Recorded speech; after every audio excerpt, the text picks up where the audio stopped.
Hello, and welcome to the When Depression is in Your Bed podcast. We take a compassionate, judgment-free, and destigmatizing approach to talking about how depression affects individuals and relationships. I'm Trish Sanders, your host. In addition to being a licensed clinical social worker and certified relationship therapist, both my husband and I have lived with depression for most of our lives. Through my experiences, I have learned so much about what can support wellness, connection, better communication, living a more joyful life, and of course, having better relationships. And I'm so excited to share it all with you. This episode is What to Expect Part 2. We will continue from where we left off last week, thinking about the expectations that you may have for this podcast, for me, for yourself, and for your partner.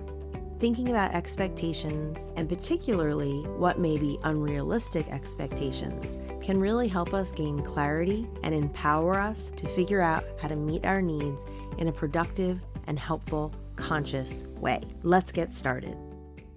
Another unrealistic expectation is that this podcast can take the place of therapy. Though I am a licensed relationship therapist and I will be sharing what would be considered psychoeducational information about depression and about relationships, the podcast in and of itself is not therapy. So you may very well take things that you hear from me and bring them to your therapist or your healer or your wellness practitioner and say, hey, I heard this thing that I connected to, and I want to talk more about how I can put this into practice in my life. And that would be a great way to use the information that you receive from here. But please know that listening to the podcast in and of itself is not a substitute for therapy. And depression can be pretty severe. And certainly there may really be a need for some type of professional therapeutic support, and I can be a supplement to that process for sure. But please know that listening to the podcast or forwarding an episode to your partner might be helpful, but it's not the same as therapy, and therapy is sometimes really important and necessary for some people's healing journey. Another unrealistic expectation that is incredibly important for me to put out there is please, again, many pleases, do not expect that you will decide to do all of the things that I have chosen to do, including the choice to stay with my husband. I sincerely invite you to please be conscious of not using me as the standard for what you should do. And I share this because in my office, it has happened several times where couples or individuals that I'm working with find themselves using me as the standard, because my husband and I have been together for over 20 years and we got separated 10 years ago, and we chose to reconnect and continue our marriage and continue to work on our relationship. And of course, through all of these 20 years of what I would call a very difficult and extremely difficult relationship, I mean, we've lived with depression for the entire duration of our relationship, but we have continued to stay together and work on our relationship. And my husband has chosen to stay with me. I have chosen to stay with him. We have continued to do our own individual work and our own relationship work.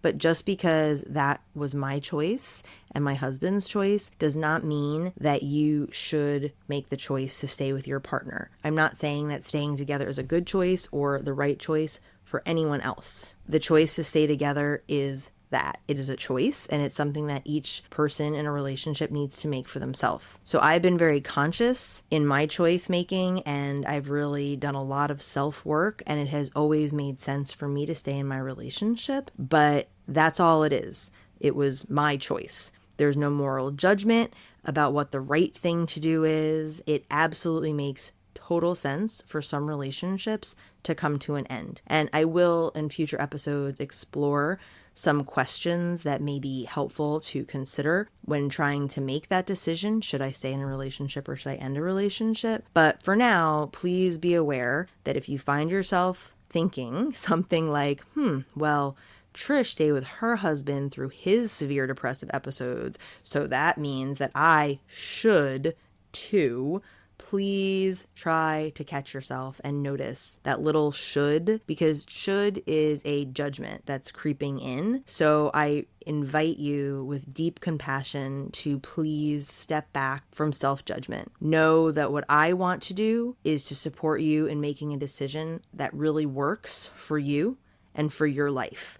I do not encourage or suggest anyone emulate my life decisions. And this phenomenon also applies when listening to other choices that I've made on my wellness journey and deciding if you should do what I did. For example, I have chosen to use ketamine-assisted psychotherapy as a part of my healing journey. And again, I will talk lots more about that experience and the impact that it has had on my life and on my healing journey. But just because I made that choice, or just because it was successful for me, or I consider it to have been successful for me, it doesn't mean that you should do it or that it will absolutely be successful for you. So I hope to support you in strengthening your own attunement to your inner self, to help you trust yourself, to develop and trust that inner knowing. That's really what I'm hoping to support you in doing. I'm not trying to sway anyone's decision to do the things as I've done them, because we are different people, and no two people can do exactly the same thing and expect exactly the same result. So while we are talking about expectations, I also want to address the expectations that you may have for yourself, or for your partner, or for your relationship. And since you have chosen to tune into this podcast, which is about depression in relationships, the story that I tell myself is that you are curious about this topic, and maybe also that means that you, or perhaps your partner, or maybe both of you, which is the case for myself and my husband, but maybe you or your partner are living with depression. And if that's the case, I also tell myself the story that you probably really want to feel better. And there may be a real sense of urgency around that. Like, you want to feel better, and you want to feel better now. And that completely makes sense. I totally understand. I have absolutely been in the place where it feels like I need something to change right now. Like, I can't tolerate one more minute, one more day like this. And so if this sounds familiar to you, if this feels like it applies to you, I want to say that even if you're struggling a lot right now, even though it makes total sense that you urgently want to feel better and to get help for you and your partner, it is not realistic in regards to most kinds of change, most kinds of healing and growth. It's not realistic that they happen really fast, really quickly. These kinds of shifts are usually deeply rooted. There's usually a lot of impact to our nervous system and our brains, and it usually takes time for healing to occur. And so healing can happen, absolutely, but sometimes just not as quickly as we think it should. Again, that judgment, that can really kind of put the brakes on good healing. Judging healing does not usually help healing. And the pressure that can come with needing to fix something right now can really be counterproductive, and it can really slow down or really halt the healing process. So if you notice you're feeling really intense about needing change to happen, try to catch yourself and say, okay, I'm going to take a breath. I'm going to try to loosen my grip a little bit on this striving, pushing to fix or to make a change happen, even though it's totally understandable that I want things to be better and I want them to be better really soon. So try to treat yourself and your partner with compassion. Know that the path that your relationship will take to wellness and connection and joy and all the things you're seeking, know that that's unique to you and your partner. There's not something that you have to do. If you notice that, like, I have to do something feeling, there's coming from a different place. That's actually coming from a survival instinct. And I'll talk a lot more about what creates a helpful environment, an environment that's conducive or supportive of healing. But there's no one thing that will fix everything right now. There will be many things, and there will be many things that I will share with you, and you will find things in other places and from books or podcasts or from other people, from social media, and there will be ideas that pop into your head from out of nowhere, or your partner will make suggestions. This is even more likely if you ask your partner for their ideas in a kind and loving way and you listen for them to answer. And sometimes you might have to wait for answers, but you will come across many things, many ideas, many possibilities, which might be overwhelming to some degree, but I encourage you to trust that if you are committed to a journey of healing and growth or to feeling better or whatever words you use to describe this experience, you will find the things that you connect to that make sense to you, and you will notice, if you allow yourself and work on noticing, that you're drawn in a certain direction. And if you learn to attune to yourself and you try to let go of that pressure as much as you can, you don't have to pressure yourself about letting go of pressure, of course. That also will be counterproductive. You can begin the shift from needing everything to improve and get better right now, which is very stressful.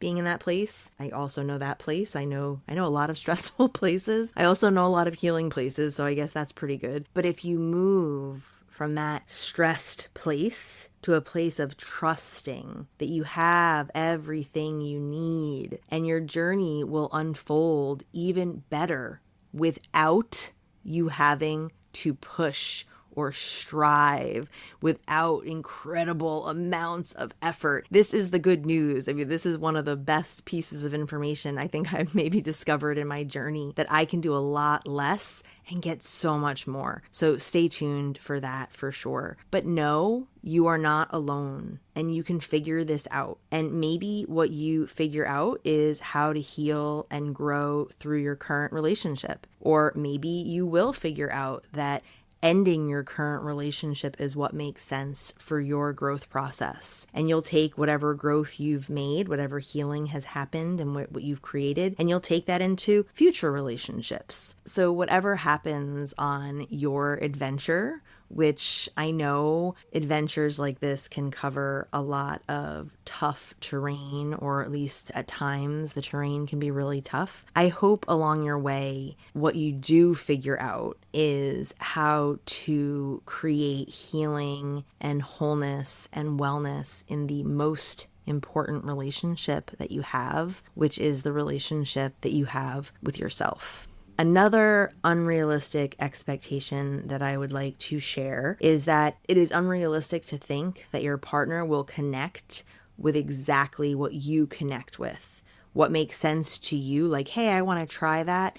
Your partner might not feel the same way. So this means that what can help you might not be what your partner needs. You might think that it would be really helpful for them, and they might not think that it would be really helpful for them. And this difference totally makes sense because you're two different people and your needs are different. Your abilities, your individual goals, your experiences, exactly where you are in a particular moment, your level of regulation in a particular moment, all of these things are different. And I want to touch on this, and it's so vitally important because I can imagine a time in which you hear me say something on the podcast and you connect with it and you think, yeah, this is awesome. Like, this is great. I think that this can work for me and my partner. And then with excitement and hope, you run to your partner and you say, hey, this therapist was talking on a podcast and she said something and I totally know something that we should try. Or maybe you'll tell them, I know what you need to do, or this can help you, that kind of thing. And you may be coming from a very loving and well-intentioned place. Of course, you want your partner to feel better. Of course, you want to feel better. Of course, you want your relationship to feel better. But your partner may experience it as a judgment or a criticism, like you always seem to know better than them, or some interpretation like that. So they may not receive it very well. And then you may feel very disappointed because they were so close to this new wonderful idea that you had. And you may end up feeling even more hopeless or defeated, or you may tell yourself a story like your partner doesn't really care, or they never try to help themselves, or you try to do all the work and they don't do anything. There's many stories that we make up pretty easily easily. And it's understandable how we create those interpretations. And you may find me on Instagram or on social media and you may say, hey, Trish, I tried to talk to my partner about what you said and they totally shut me down. Now what do I do? So I'm telling you now, I mean, you can still message me and I'll be happy to